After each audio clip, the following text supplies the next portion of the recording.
Tres curiosidades ocultas de la película Mad Max 2, El Guerrero de la Carretera de 1981 que debes de saber. Número 3. ¿Sabías que esta película se filmó en una región bastante remota del interior de Australia? Al grado que el equipo de producción tenía que esperar de 2 a 3 días para poder leer el diario de ese día.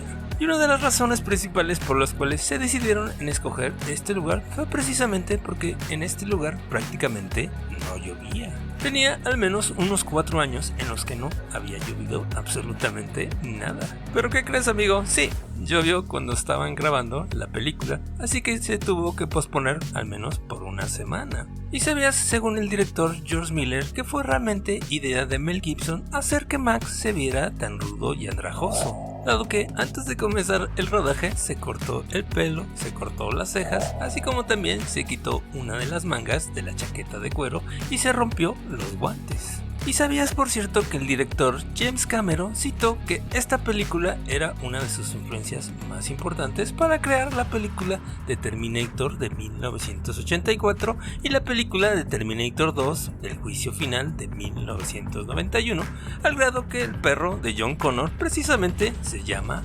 Max? Número 2. Y hablando precisamente de perros, ¿sabías que el perro de Max realmente iba a ser sacrificado? Pero curiosamente, los miembros del equipo de producción visitaron varios refugios de mascotas. Exactamente un día antes de que lo sacrificaran, encontraron a este perro, por cierto, al cual le pusieron Perro, el que vemos en la película. ¿Y sabías que realmente se salvó debido a que recogió una piedra del suelo con la que estaba jugando como si fuera un juguete?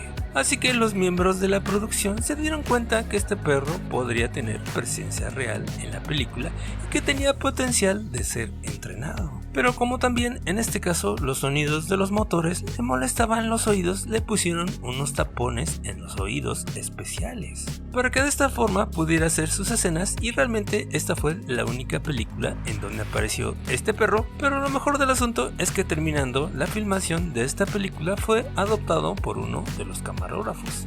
Así que a final de cuentas sí tuvo un final feliz.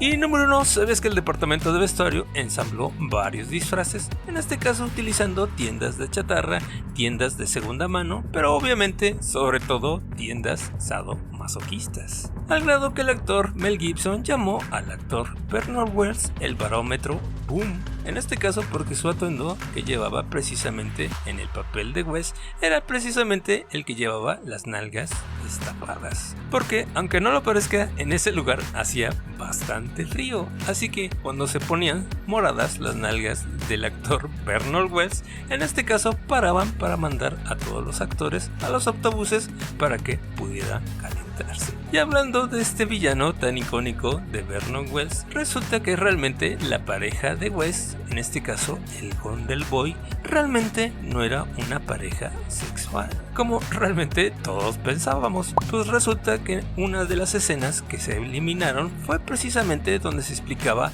que el personaje de Wes rescataba al Gondel Boy cuando era un niño. Así que este personaje del Gondel Boy viene siendo realmente su hijo adoptivo. Y a su vez esto explica perfectamente por qué se encabrita bastante cuando se lo mata precisamente el otro niño. Ahora sí que esto se vuelve hasta medio filosófico, dado que sea precisamente un niño quien mate a su hijo adoptivo. Y obviamente también provocando que este personaje pierda aún más de la razón.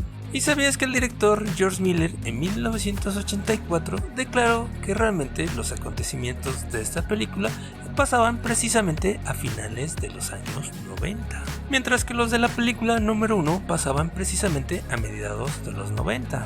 Así que como ves, realmente ya pasamos ese futuro posapocalíptico, que ahora más bien es el pasado posapocalíptico. Así que yo le diría a mi yo de niño que ya ni se preocupe, porque realmente a final de cuentas nunca pasó. Porque la verdad sí me atemorizaba bastante que el futuro fuera a ser así, pero realmente a pesar de todo esto, esta era precisamente una de mis películas favoritas de niño. Que sí, a lo mejor sí estaba medio dañado, pero realmente para mí esta película sí es cine. ¿O qué piensas tú, amigo? Te leo en los comentarios. Por lo pronto, no te olvides de suscribirte, darle like y compartir con tus amigos. Eso nos ayuda mucho a seguir adelante. Así como también te recomiendo este video de las 3 curiosidades ocultas de Super Mario Bros. En la película del 2023. Gracias por el apoyo, únete a la comunidad. Bye.